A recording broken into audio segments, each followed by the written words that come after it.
Cette vidéo est la suite d'une vidéo précédente qui consistait à expliquer comment on insère des données dans une base de données avec une application Symfony et Doctrine. Alors l'objectif de cette vidéo, qui est vraiment la suite, c'est de voir comment on peut récupérer les données que nous avons insérées. Alors je suis reparti sur le cas de la vidéo précédente. Là on a deux articles qui sont déjà en base de données. Alors l'intérêt c'est de faire une chose comme celle-ci, c'est-à-dire de taper dans l'URL par exemple article, slash, et ici l'idée d'un article, par exemple le 5 si on veut le 5. Donc l'objectif c'est de faire ça. Alors pour faire ça, on va utiliser une autre action dans notre contrôleur que l'on va nommer public function, on va l'appeler show article, dont l'objectif est de présenter un article. Alors là, ce tutoriel vidéo va faire appel au précédent tutoriel vidéo, puisque maintenant vous commencez à avoir quelques connaissances. Donc on va utiliser les annotations de routing.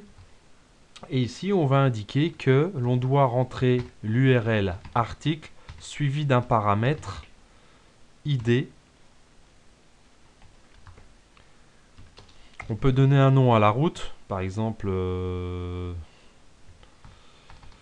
vais la marquer article, et puis on va indiquer que nous n'accepterons que les paramètres dont la valeur est une succession de chiffres. Donc ça, j'en avais également parlé dans une précédente vidéo. Donc on utilise une expression régulière pour faire cela.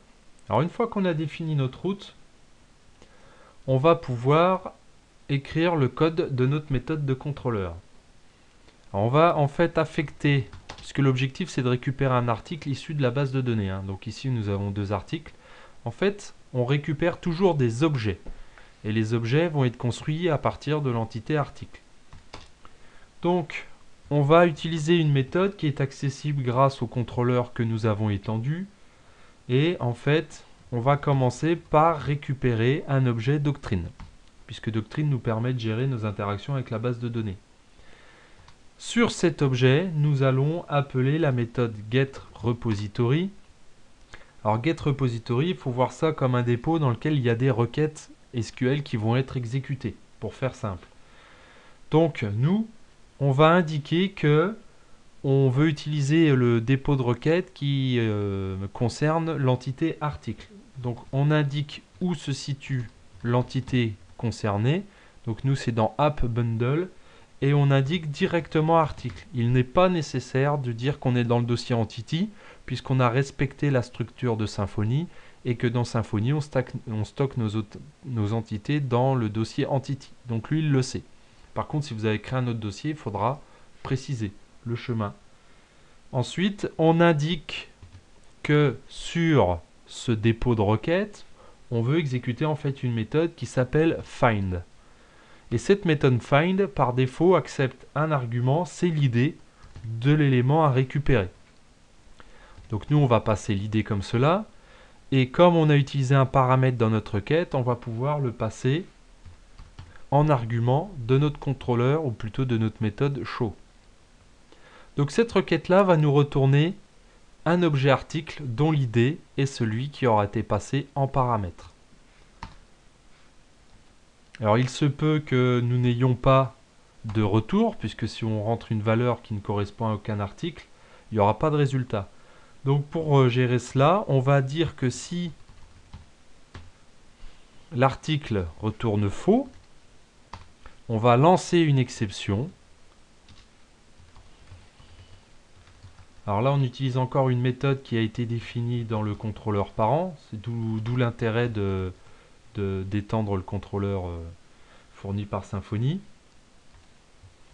Donc c'est create not found exception. Et ici, on va dire que aucun produit ne correspond à l'id. Et là, on va concaténer notre id, $id. Alors ça c'est le cas si on ne trouve pas d'article. Maintenant si on trouve un article, il va falloir l'afficher. Donc ici on va retourner, alors normalement il faudrait passer l'article à une vue. Là, je vais faire un peu plus simple, hein. Je vais retourner une réponse, ce qui m'évite de créer une vue. Bon, c'est juste pour des tests, hein. Dans la réalité, il faudrait bien créer une vue à l'aide de Twig pour faire un template, hein. Et ici, je vais indiquer, par exemple, que l'article, on va récupérer son nom. Get nom.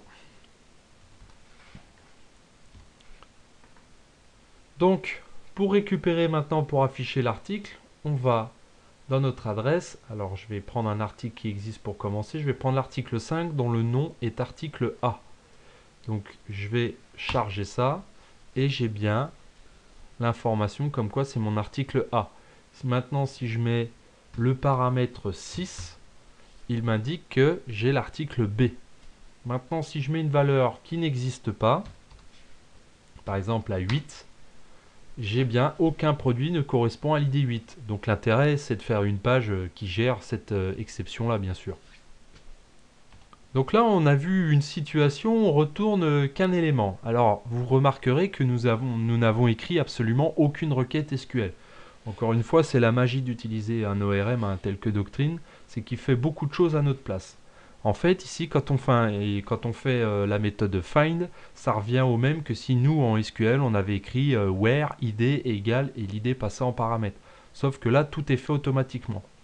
Donc c'est ce qu'on appelle ce sont des méthodes qui sont appelées directement via Doctrine. Alors il y a des méthodes qui sont très pratiques et qu'on peut appeler des méthodes magiques. Par exemple, si je mets find one by, et en fait ici je mets ce que je veux. À la place des x, je vais utiliser le nom des propriétés de mon article. Par exemple, je peux mettre soit id, soit nom, soit description.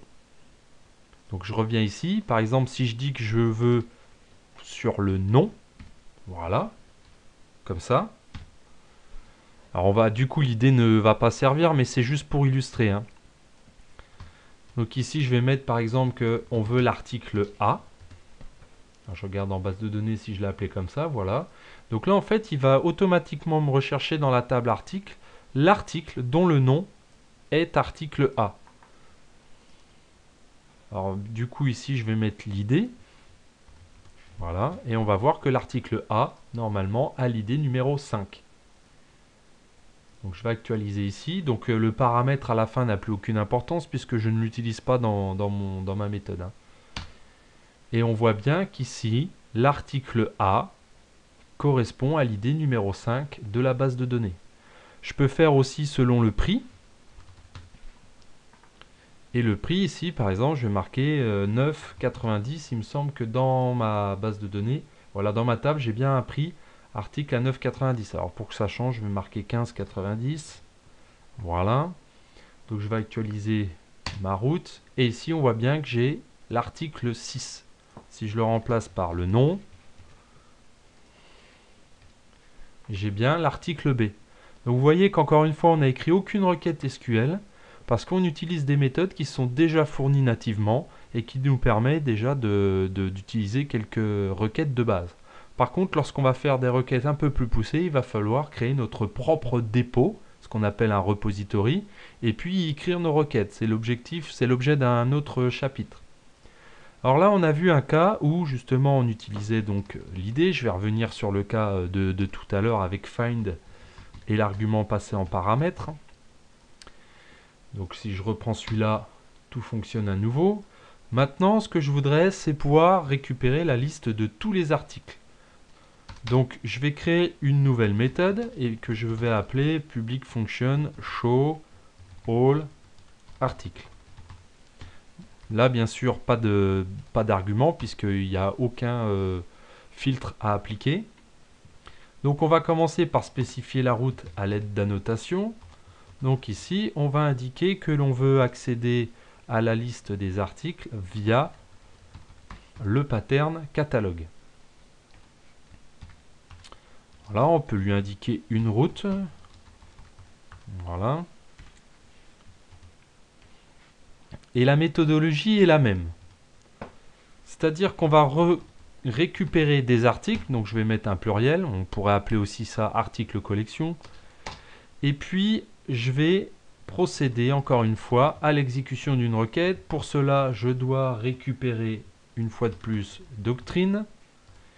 Puis, je dois appliquer des méthodes dans le dépôt de requête SQL, ce qu'on appelle un repository. Donc ici, il faut que je récupère le repository qui est associé, encore une fois, à notre article. Donc j'indique que on doit récupérer le repository associé à l'article de cette façon-là. On verra un petit peu plus tard pourquoi on a absolument besoin de spécifier ça quand on fera notre propre dépôt de requête SQL, c'est-à-dire notre propre repository. Donc une fois que c'est fait, là je vais indiquer, vous voyez c'est exactement la même structure, il n'y a qu'une chose qui change, c'est ça. Donc ici je vais dire que je veux tous les résultats, donc c'est file all. Donc forcément on nous retourne un résultat sous forme de tableau puisqu'il y a plusieurs articles dans le résultat. Donc là on peut faire un petit test en comptant le nombre d'éléments qui sont renvoyés. Alors on va écrire, par exemple on va faire un count de la variable article. Et ça va nous permettre de savoir combien il y a d'articles dans notre catalogue.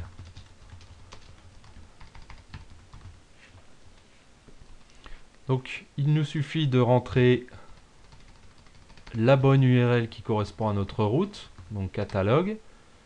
Et ici on voit bien que j'ai 2 articles dans le catalogue. Il suffit que j'en rajoute un, ou même 2, hein, c'est simple. Alors je vais rappeler cette méthode là, c'est-à-dire à la racine. Ça va avoir pour effet de me rajouter 2 articles. Si j'affiche ici, j'ai bien 4 articles désormais. Donc je retourne dans catalogue. Et j'ai bien 4 articles dans mon catalogue. Alors si vous voulez les passer à une vue, il faut passer en fait cette variable là au template quand vous rendez la vue, et ça on l'a déjà fait dans une vidéo précédente. Donc je vous invite à vous y reporter le cas échéant. Alors cette vidéo touche à sa fin concernant la récupération de données de la base de données. Donc on peut voir que c'est très rapide, que Doctrine nous propose des méthodes qui sont déjà écrites pour nous, mais ce sont des méthodes simples. À partir du moment où vous voulez faire des requêtes un peu plus compliquées, il va falloir créer notre propre repository, c'est-à-dire des classes qui vont contenir des requêtes SQL liées à des entités. Alors avant d'aborder cette prochaine vidéo, je vous invite à découvrir la vidéo qui permet de générer des données factices dans notre base de données. Parce que là c'est bien sympa, on en a 4, mais si on a des tests à faire avec des gros volumes de données, ça ne sera pas du tout parlant. Et puis le problème aussi, c'est si on met à jour sa base de données, par exemple en rajoutant un attribut dans la base, on va perdre toutes nos données, donc il va falloir les rentrer à nouveau à la main. Donc dans la vidéo suivante, on va voir la possibilité de générer des données factices à la volée. À bientôt.